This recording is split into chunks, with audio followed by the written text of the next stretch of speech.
Hello बच्चों, आज हम लोग डिस्कस करने वाले हैं excess pressure on the liquid surface. ये जो एक्सेस प्रेशर होगा उसका नेचर कैसा होगा और क्यों लगेगा वो एक्सेस प्रेशर। तो अगर हम लोग सिंपल केस ले लें, कोई हमारे पास फ्लैट लिक्विड सरफेस है, this is liquid inside this. तो अगर हम लोग कोई मॉलिक्यूल कंसीडर कर ले on this surface, O is the molecule, जो फ्लैट सरफेस है उसमें क्या होगा, अब लिक्विड के बिहेवियर के अकॉर्डिंग मुझे दिखाना पड़ेगा सरफेस टेंशन फोर्स। तो liquid, this molecule liquid is pulled by liquid other molecule of the liquid equally in all directions. तो सरफेस टेंशन फोर्स जो लगेगा उसे मैं Fs से दिखा रहा हूं। ये इक्वल इन अपोजिट फोर्सेस लगेंगे ऑन द फ्लैट सरफेस। तो total forces will be zero here. Force net is what? Zero. यानी कि इसमें कोई भी फोर्स एग्जैक्टली नेट फोर्स लगेगा ही नहीं। So no extra pressure is created. Force zero means no extra pressure communicated. यहाँ लिख सकते हैं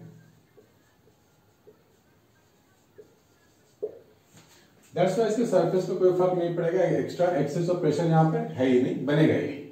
अगर हम लोग कुछ ऐसा सरफेस ले लें लिक्विड का, this is all inside liquid,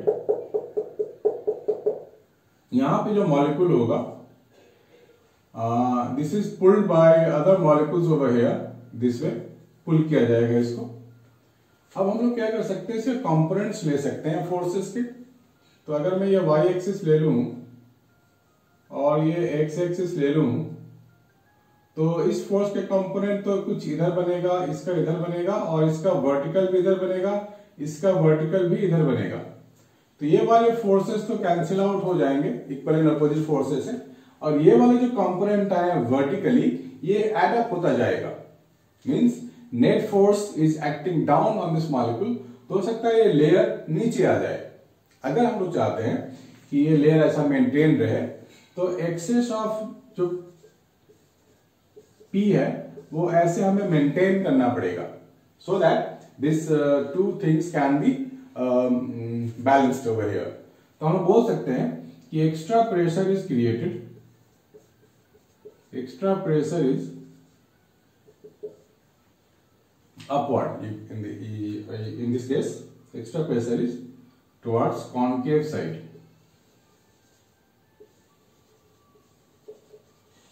this one. अगर हम लोग दूसरा सरफेस ऐसा ले लेते हैं, तीसरा surface, this is sorry this is not the liquid is again put this side, ये पूरा लिक्विड है हमारे पास। तो यहां हम लोग क्या देख सकते हैं कि जो भी मॉलिक्यूल होगा, लिक्विड का मॉलिक्यूल होगा, इसको पुल मिलेगा ऐसा, right. Other molecule will try to, इसको अपनी तरफ अट्रैक्शन मिलेगा अलग अलग डायरेक्शंस पे।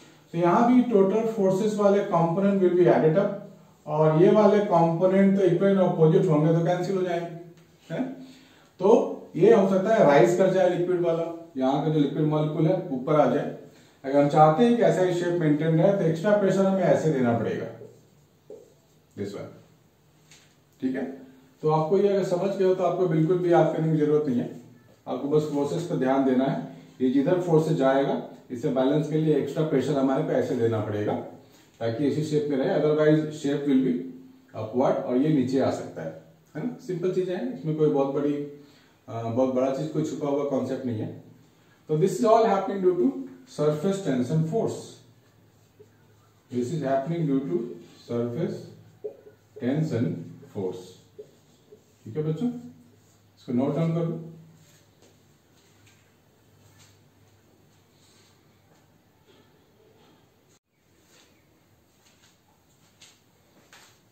हम लोग ने देखा है बच्चों कि कोई भी लिक्विड ड्रॉप हो, उसकी एक लिमिट होती है साइज के इंक्रीज होने की, वो धीरे धीरे बढ़ता भी है।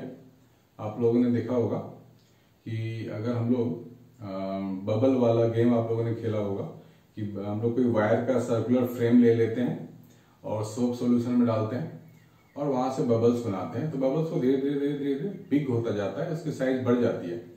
तो उसके बारे में देखना है excess pressure inside a liquid drop. हमारे पास कोई लिक्विड ड्रॉप है, this is the liquid drop, इसकी रेडियस है r। तो साइज उसी टाइम बड़ा होता है जब अंदर का जो हमारे पास pressure inside is more than pressure outside. अगर हमारे पास प्रेशर इनसाइड ज्यादा होगा प्रेशर आउटसाइड से तो ये साइज बड़ा होता जाएगा, राइट। मान लेते हैं ये छोटा सा साइज इसका बड़ा हो गया होगा और इसकी जो इंक्रीज इन रेडियस होगी तो let it be increase in A radius is delta R. तो यहाँ पे हम लोग ये देख सकते हैं कि हम लोगों ने क्या काम किया। वर्क डन जो हम लोग करेंगे इसको इंक्रीज करने के लिए वो कहाँ जाएगा, सरफेस एनर्जी में जाएगा। That means work done to increase this size is equal to surface energy of the liquid. और सरफेस एनर्जी हम लोगों ने पहले भी किया हुआ है, डिराइव किया हुआ है।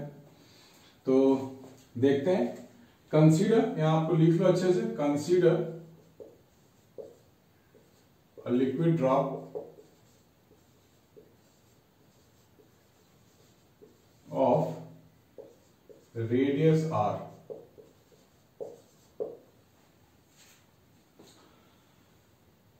increase in radius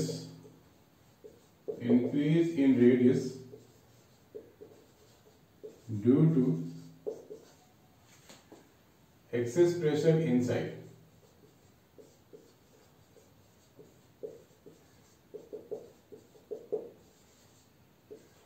delta R, increase in radius कितना लेंगे, डेल्टा आर लेंगे। तो हम लोग यहां पे लिख सकते हैं work done is equal to what, force into displacement. बिल्कुल बच्चों वाला एग्जांपल फॉर्मूला हमारे पास है। और फोर्स हम लोग क्या लेते हैं बच्चों, pressure into area, pressure into area is the force हो गया। और डिस्प्लेसमेंट कितना लेंगे, डेल्टा आर, जस्ट जो छोटा सा रेडियस में इंक्रीज हुआ है वो लेंगे। तो यहां पर हम लिख सकते हैं कि एरिया क्या है, तो स्फीयर है, सो प्रेशर इनटू स्फीयर का area 4 pi are square into delta are. This is equation 1। अब निकालेंगे सरफेस एनर्जी। तो सरफेस एनर्जी निकालने के लिए सबसे पहले हमारे को चेंज एरिया चाहिए। सो सरफेस एनर्जी वो होता है S इंटू डेल्टा ए। और डेल्टा एरिया जो हम लोग निकालेंगे, सॉरी डेल्टा ए जो हम लोग निकालेंगे वो निकालेंगे 4 pi r plus delta r का whole square minus 4 pi are square, ये होगा चेंज। तो अगर मैं यहां से 4 पाई कॉमन ले लूं और बाकी को एक्सपैंड कर दूं, A square plus B square plus 2 R delta R minus R square, तो आपको आर स्क्वायर कट जाएगा। और delta square is neglected because उसकी वैल्यू बहुत ही छोटी है, उसका स्क्वायर करेंगे उसकी वैल्यू और भी छोटी हो जाएगी, तो दिस कैन बी नेग्लेक्टेड। तो हमारे पास यहाँ बचेगा क्या, 4 पाई इंटू 2, ये हो जाएगा 8 pi are delta are, this is your delta A.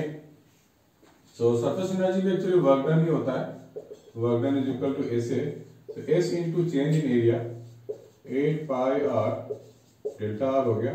This is equation 2। So both equations can be equated. तो हमें क्या मिलेगा, P into 4 pi are square delta are is equal to S into 8 pi are delta are, right. इसको हम simplify कर लेते हैं, delta R cut हो जाएगा, आर और आर यहाँ से कट हो जाएगा, पाई पाई भी कट हो जाएगा, तो ये मिलेगा मुझे 2s by r. This is the excess, ये P क्या है, एक्सेस प्रेशर, यानी कि P inside minus P outside, this is 2s by r. इसको और कैसे लिख सकते हैं, P inside is equal to P outside plus 2s by r, anyway we can write it, है ना। बहुत छोटा सा है बच्चों, इसमें कोई बहुत छुपा हुआ राज नहीं है, बहुत बड़ा चीज भी नहीं है, सबको पता है। आप लोग बस आपको रिमाइंडर में दे रहा था, इसका नोट्स बना लो आप लोग, ये क्लास 11 में बहुत काम आने वाला है, डेरिवेशंस, ठीक है। ये नोट्स बना लो, फिर हम लोग आगे करते हैं दूसरा टॉपिक। अगले टॉपिक में लिक्विड ड्रॉप की जगह होगा सोप सॉल्यूशन के टाइप, जिसमें 2 लेयर होते हैं, ठीक है बच्चों, प्लीज नोट इट डाउन।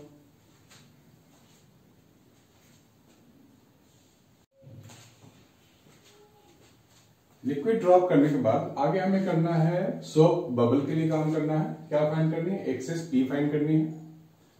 तो सोप बबल में भी हमने देखा है साइज बड़ा होता जाता है। जब भी दोनों प्रेशर इक्वल हो जाएंगे तो साइज बड़ा होना बंद हो जाएगा या छोटा होना भी बंद हो जाएगा, और यहाँ पर इसको बोलेंगे इक्विलिब्रियम कंडीशन। देखते हैं यहाँ भी क्या होता है। तो ज्यादा डिफरेंस नहीं है। लिक्विड ड्रॉप जब कोई होता है तो उसमें एक सिंगल लेयर बनता है, लेकिन जब हम सोप सोल्यूशन की बात करते हैं तो it is in double layer format. तो हमें यहाँ सिर्फ 2 का फैक्टर आ जाएगा क्योंकि layer is double. So we can say यहाँ पर लिख सकते हैं work done is equal to force into displacement. Work done कौन करता है? प्रेशर का जो डिफरेंस है वहां से फिर वर्क डन आ जाता है। So pressure into area that is 4 pi are square into delta r. अब बात करें हम लोग अगर सरफेस एनर्जी की, तो surface energy in this case formula तो वही होगा एस इंटू डेल्टा ए। अब यहाँ डेल्टा ए क्या होगा बच्चों? डेल्टा ए जो फाइंड करेंगे वो 2 टाइम्स हो जाएगा हमारा चेंज इन एरिया क्योंकि डबल लेयर की बात करें, इट कंटेन्स डबल लेयर। आपको यहाँ मेंशन करना पड़ेगा any soap solution contains 2 layers.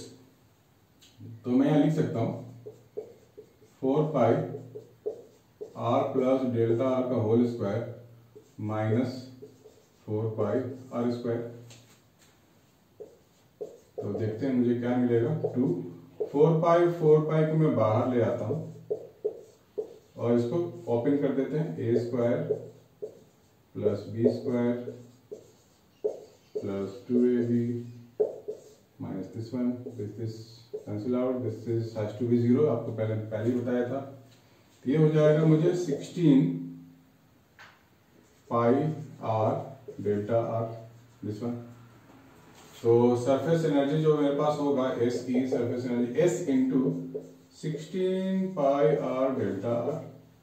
सो सरफेस एनर्जी पे वर्क डन होता है, हम देख चुके हैं पहले। So equating this to equation, अगर इन दोनों को इक्वेट करते हैं तो मुझे क्या मिलेगा बच्चों? P into 4 pi are square delta are is equal to S into 16 pi are delta are. So delta r गया, पाई भी गया, तो प्रेशर मुझे मिल रहा है 4s बाई आर। और ये प्रेशर क्या है? Pressure inside minus pressure outside is equal to 4s by r. Simple है बच्चों। तो ये बी क्लास 11th के डेरिवेशंस के लिए बहुत इंपॉर्टेंट है, सीबीएसई के लिए भी और आईएससी के लिए भी। तो आप इसको नोट डाउन कर लो। अगर आपको कोई डाउट होता है तो आप कमेंट बॉक्स में जाकर मुझसे डाउट पूछ सकते हो, है? मैं सबका आंसर देता हूँ और दूंगा भी, आगे भी दूंगा। तो आप लोग इसको नोट डाउन करो बच्चों प्लीज। Thank you.